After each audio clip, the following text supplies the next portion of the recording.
아주 옛날 얘기입니다. 한가한 시골에서 나루를 건너는 한 선비가 있었습니다.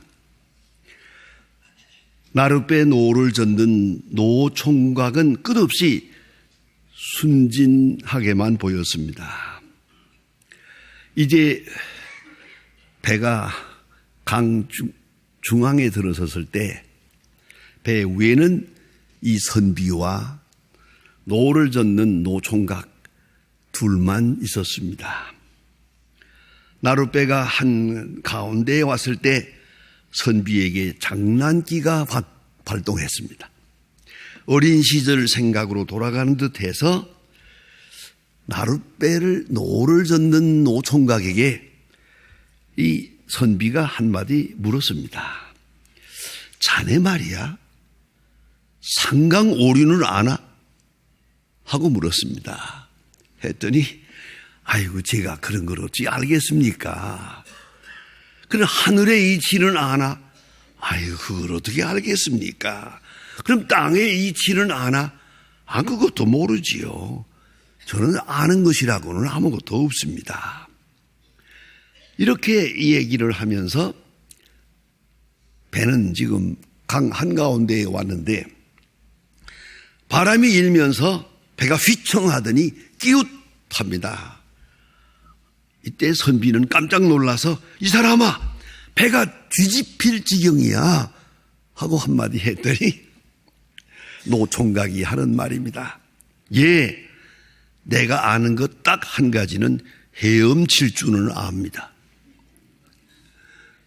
여러분, 배를 타고 가는 사람 알아야 될 것이 많겠지요. 그러나 배가 파손되었다면 헤엄칠 줄 아는 사람만 지혜로운 사람입니다. 그가 많은 것을 가진들 뭘 하며 많은 것을 안들 뭘 하겠습니까? 이 순간은 헤엄칠 줄 아는 사람만 살 것입니다. 그 사람만 지혜로운 사람입니다. 베르너티키 퀴스틴 바허라고 하는 유명한 교수님의 Simplify Love라고 하는 건 제가 아주 참 즐겁게 읽은 책입니다. 거기 보면 우리말로 번역할 때는 단순하게 살아라 이렇게 번역을 한 책인데요. 세상을 살면서 초점을 잃어버리면 안 된다. 이것도 하고 저것도 하고 그러지 않죠. 가장 중요한 게 무엇인지를 알아야죠. 난 결혼하는데 가만히 보니까 그렇대요. 젊은 사람들을 결혼할 때 보면 뭐 또 부모님도 그렇고 인물이다, 학벌이다, 뭐 가문이다, 뭐 능력이다, 직장이다, 뭐 말이 많아요. 조건이 너무 많아요. 이거 다 충족할 수는 없어요. 그런 남자도 없고 그런 여자도 없어요. 그래 그것 때문에 고민들 많이 합니다. 그러나 내가 오래 살면서 만나본 대로는 딱 40이 넘으면 이제 물어봅니다.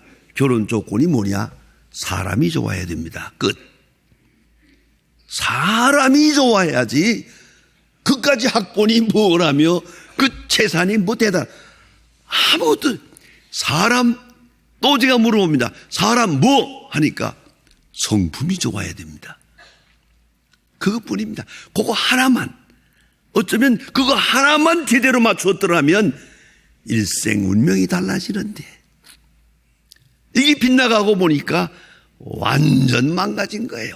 초점 무엇을 하든지 목적과 초점이 분명해야 된다 하는 얘기고요. 그다음에 보는 것 듣는 것 많습니다. 그러나 다 볼 생각하지도 말고 다 알 생각하지도 말고 내가 보아야 될 것만 보고 지금 보아야 될 것만 보면 돼요. 너무 그렇게 많은 것을 가지고 그렇게 하는 게 아니옵시다. 예? 요새 젊은 사람들 보니까 이 계단 승강기 올라갈 때도 보면 그 스마트폰 가지고 말이에요. 그 잠깐 그 계단 저 승강기 타고 가는 동안에도 막 하다가 제때 못 내리는 사람이 있더라고요. 그래서 너는 정신 좀 차려라. 그랬지. 도대체 뭐 어쩌자는 겁니까? 그 많은 정보 속에 말입니다. 가장 중요한 말 한마디가 있습니다. 그 세 번째는 실용적 기적을 믿어라. 내 마음대로만 되는 건 아니에요. 내 뜻대로만 되는 건 아닙니다. 세상엔 기적이 있습니다. 기적이 있음을 믿어라. 그 뭔가 내 생각 밖의 일이 있어요. 내 생각 밖에 크게 잘 될 수도 있고 꼭 될 수 있는 일인데 안 될 수도 있어요. 실용적 기적에 대한 확실한 신념을 가지고 살아라. 대단히 중요한 교훈입니다. 메릴린 해케 교수라고 하는 교수님의 제가 몇 번 말씀드렸습니다만은 블라인드 스팟라는 책이 있어요. 너무 재미있게 읽은 겁니다. 사각지대가 있다는 거죠. 여러분 자동차 운전할 때 앞에 유리가 있고 뒤에도 유리가 있지만은 그 운전대 옆에 조그마한 귀때기 같은 게 있잖아요. 이게 백미러라는 겁니다. 이걸 보고 운전해야 되거든요. 그러니까 앞을 보고 여기에 있는 룸미러를 통해서 거울을 통해서 뒤를 보고 그 옆에 있는 거울을 통해서 옆에 어떤 사람이 있는지 차가 있는지 보면서 가야 되잖아요. 그런데 바로 그 뒤는 안 보여요. 딱 한 곳 안 보이는 데가 있습니다. 이게 사각지대입니다. 블라인드 스팟입니다. 다 아는 것 같으나 사람들은 모르는 게 있다. 첫째가 무엇을 모르는지를 모른다. 아는 것만 알고 모르는 건 모르는 거죠. 무엇을 모르고 있는 걸 모르고 있더라. 두 번째는 전체를 보지 못하고 부분만 본다. 그렇죠. 몇 가지 부분만에 거기 매여 있지요. 전체 운명 우주를 함께 봐야 되는데 그걸 못 보더라. 그리고 가장 심각한 얘기는 자신을 못 보더라. 남에게 대해서는 아는 것도 많고 세상에 대해서도 아는 게 많아요. 자기 자신의 운명에 대해서 이렇게 무식할 수가 없다. 자기 자신을 알아야 한다고 말합니다. 오늘 본문 성경에 보면 요한복음 9장 1절서부터 보면 대단히 중요한 이야기가 나옵니다. 예수님께서 제자들과 같이 길을 가고 있는데 가다가 나면서부터 소경된 사람, 모름지기 길에 앉아서 또 지나가는 사람들에게 구걸했을 거예요. 앞에 누가 지나가기만 하면 손을 내밀거든요. 그런 사람을 보았어요. 나면서부터 소경된 지금 한 40세 됐는데 이 사람을 익숙하죠. 늘 거기 서 있으니까 보았는데 그때 시비가 벌어집니다. 제자들이 물어봅니다. 예수님께 이 사람이 소경으로 태어난 것이 네 죄 때문입니까?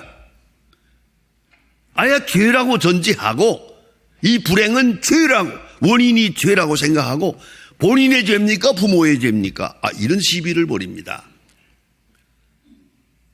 여러분 저는 이 상황을 생각해 봅니다.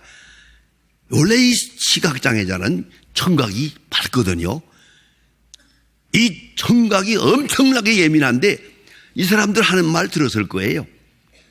네 죄 때문입니까? 아닙니까? 하고 때 이 말을 듣고 이 장님이 조용해요. 말이 없어요. 난 그것이 존경스럽습니다. 여러분 무슨 말 하겠습니까? 할 말 많아요. 그럼 난 죄가 많아서 눈을 감았다. 너는 의가 많아서 잘 사냐? 넌 너의 의로 사는 거냐? 나는 죄가 많아서 장님이 되고 올바르지 할 말 많지요. 그런데 이 사람은 이런 말을 많이 들어서 익숙한 것 같아요. 말이 없어요. 맞네. 무슨 말을 하든 말든 그게 나와 무슨 상관이냐. 뭐 그랬던 것 같아요.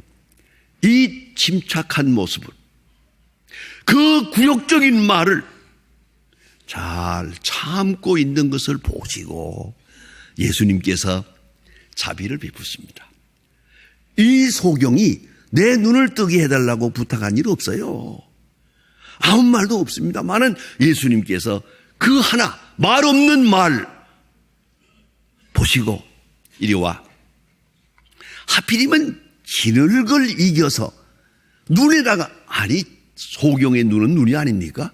먼지만 들어가도 아픈데 그걸 진흙을 이겨서 눈에다가 발라놓고 저기 실로암에 가서 씻어라. 그게 실로암 연못이 지금도 있습니다. 그 건강한 사람은 한 30분 가는 거리인데 이 장님이 가려면 아마 2시간 가야 될 겁니다. 그런 먼 거리인데 그 실로암이라는 연못에 가서 내 눈을 씻어라. 그것까지만 말씀합니다. 내 눈을 씻으면 눈 뜬다. 뭐 그런 얘기도 없어요. 씻어라 그랬습니다. 이 사람이 또 그렇습니다 하고서 지팽이를 들고 나섭니다. 여러분 생각해 보세요. 이 사람이 지팽이를 짚고 실로암에 가면서 무슨 생각했을 것 같습니까? 일진사납다. 아니 내가 이거 뭐 하는 짓이야 지금. 이게 진흙을 눈에다 바르고 실로암에까지 가는 그 모습, 의심도 많고 생각도 많았을 것입니다만은 일단 순종을 합니다. 가서 자기 손으로 실로암 연못에서 물을 떠서 눈을 씻었더니 눈이 떴습니다.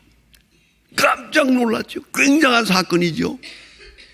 나면서부터 소경된 사람이 눈 떴다 하니까 소문이 나는데요.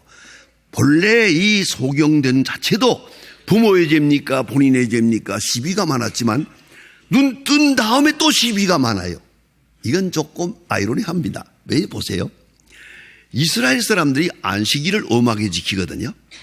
엄격하게 지키는데 눈을 감은 소경이 지팽이를 짚고 다니는 건 죄가 아닙니다. 왜요? 그 사람에게 필수하니까. 이건 몸의 일부니까 지팽이가 필요하니까. 그러나 눈을 뜬 사람이 막대기를 가지고 다니면 안식일을 범한 겁니다. 이건 죄가 됩니다. 그러니까 이 사람은 지팽이 가지고 다니는데 익숙한 사람이니까 눈 뜬 다음에도 지팽이 들고 다녔을 거란 말이에요. 너는 왜 안식일을 범하느냐? 이렇게 된 거라고요. 그다가 한 번 더 거슬려 올라가서 안식일 날 눈 뜨게 한 거 보니까 너를 눈 뜨게 한 그 사람도 죄인이다. 이런 시비가 납니다. 이런 복잡한 문제에 시달리고 있습니다. 그리고 이 눈 뜬 사람을 또 괴롭힙니다. 너를 눈 뜨게 한 자가 누군지 아느냐? 모릅니다. 어떻게 해서 눈을 떴느냐? 가서 씻으라 하니까 씻었더니 눈 떴습니다. 너는 그 사람은 어떤 사람이라고 생각하느냐? 선지자라고 생각합니다. 우리는 죄인이라고 생각한다. 안식일을 범한 거니까. 그때 이 사람 대답합니다. 아니, 나면서부터 소경된 사람의 눈을 뜨게 했는데 그건 당연히 하나님의 사람이지 여기 와서 그게 왜 시비가 되나 하는 이런 의문을 가지고 있습니다. 복잡합니다. 그때 이 눈 뜬 사람의 대답이 너무 명쾌합니다. 내가 아는 것 한 가지. 내가 아는 것 한 가지. 그것은 나를 눈을 뜨게 합니다. 가서 씻어라 하기 때문에 씻어서 눈을 떴습니다. 내가 아는 것 한 가지. 그 예수가 내 눈을 뜨게 했습니다. 끝. 그 이상은 없습니다. 더 이상 알고 싶지도 않고 여러분 알지도 못하지만 알 필요도 없습니다. 그리고 담대합니다. 이 문제로 인하여 출교한다 뭘한다 이 복잡해집니다마는 알 바 아닙니다. 내가 아는 것 한 가지. 예수님 때문에 내가 눈을 떴다.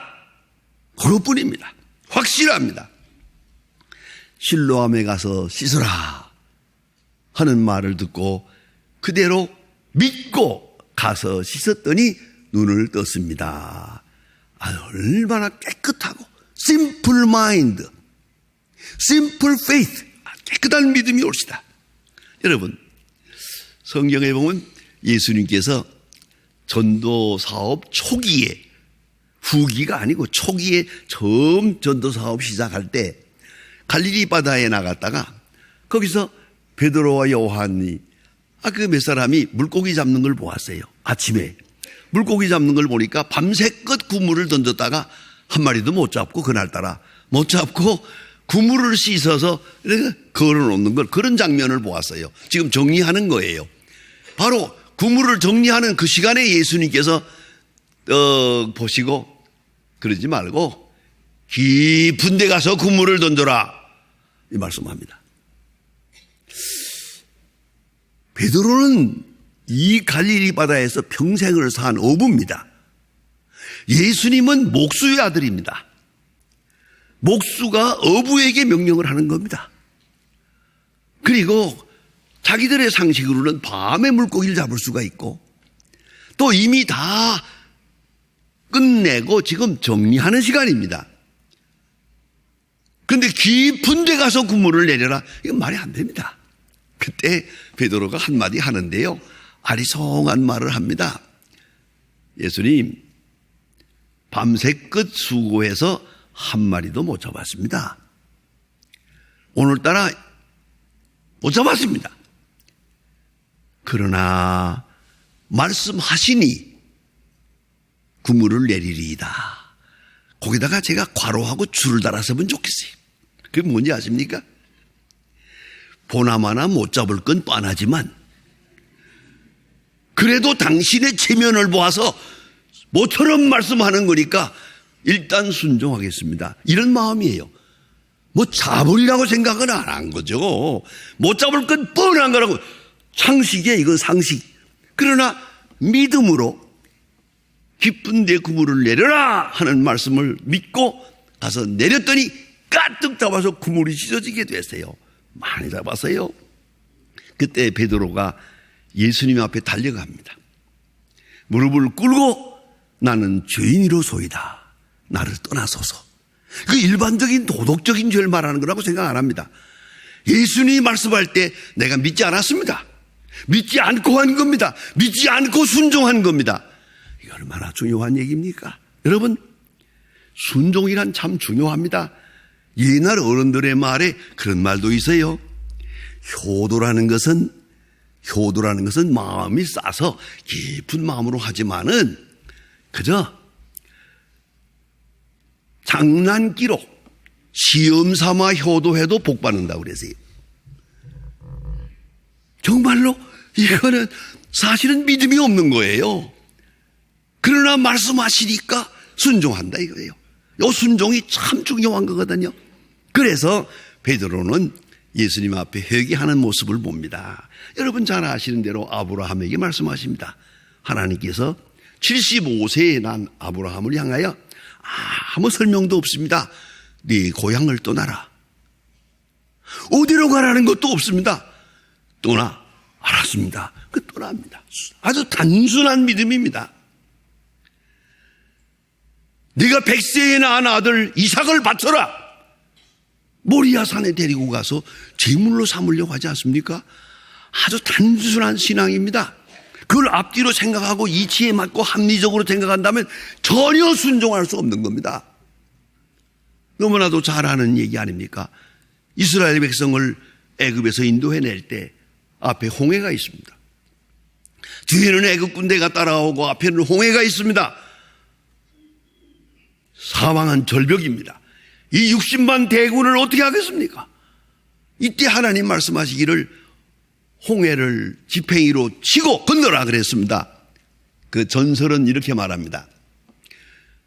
홍해가에 서서 언덕에 서서 모세가 이스라엘 백성 앞에서 반 지팽이를 들고 홍해를 향해서 딱 쳤답니다. 안 갈라졌답니다. 그 당황할 때 옆에 있던 여호수아가 말했답니다. 모세여, 치고 건너라 했는데 왜 서 있습니까? 여호수아가 물속에 풍덩 들어가니까 쫙 갈라졌다. 그게 마음에 들어요. 그렇지 않습니까? 치고 건너, 그래야 갈라지는 거지. 치고 서 있으면 안 되지. 심플 마인드, 단순한 순종. 여러분, 하나님의 말씀에 대해서 토를 달지 마세요. 부모님의 말씀에 대해서 토지 마세요. 가라면 가고 오라면 오면 되지. 뭘 손이 계산을 하노? 이건 안 되는 거예요. 됩니까? 안 됩니까? 아니요. 부모님이 말씀하시니까 한 거예요. 그것뿐이에요. 죄송한 얘기입니다. 내일 아침 새벽 기도를 하는데 여러분이 얼마나 나올는지 모르겠습니다만은, 그러나 여러분 여기 서 있는 저를 좀 보세요. 제가 지금 84세인데요. 한평생 새벽 기도합니다. 이건 할아버지가 물려준 겁니다. 그리고 어머니가 가르쳐 준 겁니다. 제가 책을 보다가 내 마음에 드는 것은 꼭 제가 믿습니다. 같은 말이라도 어떤 책에 있었더라고요. 아침 일찍 일어나는 거 하나만 가지고도 50%의 건강은 보장한다. 그렇다면 그런 줄 아세요? 모든 병이 늦잠 자기 때문에 생기는 거랍니다. 이 바이오리듬을 지키지 않았어요. 제멋대로 먹고 제멋대로 자고 이러게 안 됩니다. 제 시간에 자고 제 시간에 일어나는 거 이거 하나만 가지고도 50%의 건강은 보장한다. 여러분 내일 아침이 얼마나 나오나 봅시다. 아무튼 여러분 새벽 일찍이 중요한 겁니다. 내가 예를 다 들지 않겠습니다. 실례되니까. 누구 내가 아는 사람들 전부 일찍 일어나는 사람입니다. 남들은 새벽 기도 나오기가 힘들어 하는데 이 사람은 그보다 일찍 일어나가지고 운동하신 거 돌아다니면서 운동하다가 시간 되면 새벽 기도 나오는 사람이 있었어요. 아무튼 여러분 좌우간 하나님의 말씀을 들을 때 너무 그렇게 복잡하게 듣지 마세요. 가라면 가고 오라면 오고 일어나라 하면 일어나. 뭘 그런 말이 필요해요. 이걸 아셔야 됩니다. 심플 마인드입니다. 오늘 예수님께서 나면서부터 소경된 사람에게 아무 약속도 없어요. 실로암에 가서 씻어라 그것뿐이요. 요 단순한 말을 듣고 믿고 가서 씻고 눈을 떴다. 여기에 시비가 많이 벌어집니다. 그러나 그의 신앙은 확고합니다. 내게 눈을 가서 실로암에 가서 씻으라 한 분이 그 예수가 하라고 해서 눈을 떴다. 그 이상은 묻지도 마라. 여러분 얼마나 중요한 얘기입니까? 제가 잘 아는 분 얘기가 있습니다. 한태범 장로라고 있어요. 제가 인천에서 목회할 때에 참 좋은 장로님인데요. 이 장로님의 별명이 예수 동생이에요. 그 정도로 교인들에게 존경을 받는 어른이에요. 아주 참 그런 넉넉한 생활은 아니에요. 그러나 그 집에 신방을 가보면 안방에 한 곳 구석에 이만한 거기 배낭이 하나 걸려 있어요. 먼지가 뽀얗게 쌓여 있어요. 그 배낭에는 구멍이 3개가 뚫려 있어요. 그가 6.25 전쟁 때 북한에서 남쪽으로 오다가 뒤에서 인민군이 총을 쏘는데 땅에 엎드렸대요. 근데 그 총알이 그 배낭에 맞았어요. 자기는 무사했어요. 그 배낭을 없앨 수가 없어요. 이 배낭을 높이 걸어놓고 어려울 때마다 쳐다보는 거예요. 기도할 때마다 쳐다보는 거예요. 저 시간, 저 순간에 하나님은 나와 함께 하셨다. 그 단순한 믿음이에요. 그래서 예수님 동생이라는 말을 들을 만큼 거룩하고 온전하게 사는 분을 보았어요. 여러분에게 내가 아는 한 가지 뭡니까? 다 있을 겁니다. 내가 아는 한 가지, 이건 하나님의 사랑이요, 이건 하나님의 능력이요, 이건 하나님이 나를 사랑하는 증거예요. 딱 붙들고 놓지 마세요. 여기서 물러서면 안 됩니다. 마이클 제일 겔브라고 하는 분이 이 근자에 재미있는 책을 썼습니다. 레오나르도 다빈치의 체험 생각하기, 그런 긴 제목의 책을 썼는데 레오나르도 다빈치가 어떻게 살았나, 그 7가지를 열거했는데 그 3가지만 말하겠습니다. 호기심과 실험 정신을 가지고 살았다. 항상 새로운 일에 도전했어요. 익숙한 일이 사는 거 아니에요. 항상 새로운 것을 도전했고 불확실에 대한 포용력이 있었다. 불확실하다고 내버리는 게 아니에요. 내가 아는 게 별거 아니니까 내 판단 포기해요. 불확실한 것을 받아들이며 살았고 사람과 사물, 현재와 과거에 대한 보이지 않는 것을 연결하며 살았다. 다시 말하면 눈으로만 보는 게 아니고 마음으로 보며 살았다. 여러분, 눈에 보이는 게 전부가 아닙니다. 내가 경험하는 게, 내가 아는 지식이 전부가 아닙니다. 무궁무진한 신비로운 세계에 삽니다. 그것을 포용하고 받아들이며 살아서 레오나르도 다빈치가 됐다 하는 얘기입니다. 현대인은 너무 복잡한 세상에 삽니다. 정보 홍수에 밀려가고 있습니다. 그러나 알아야 할 것은 오직 한 가지입니다. 그렇게 많이 알아야 되는 거 아닙니다. 더구나 여러분 나이가 70이 넘었거든 알아서 하세요. 이 너무 많이 알 것도 없고 많이 가질 것도 없어요. 왜요? 얼마 남지 않았거든. 나의 앞길이 얼마 안 남았단 말이에요. 이제는 무언가 초점을 확인해야 될 때가 됐습니다.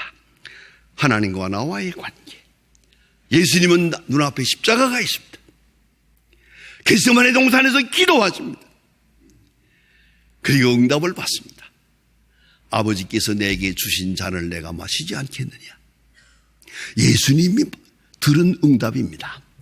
가야바도 빌라도도 아닙니다.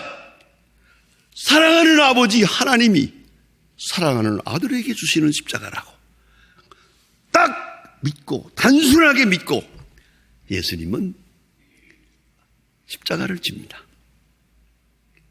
우리의 생활을 다시 한번 정리하시고 우리 마음을 정결케 해서 내가 아는 그 한 가지 하나님이 나를 사랑하신 이 증거 딱 붙들고 주님을 기다려야 할 것입니다.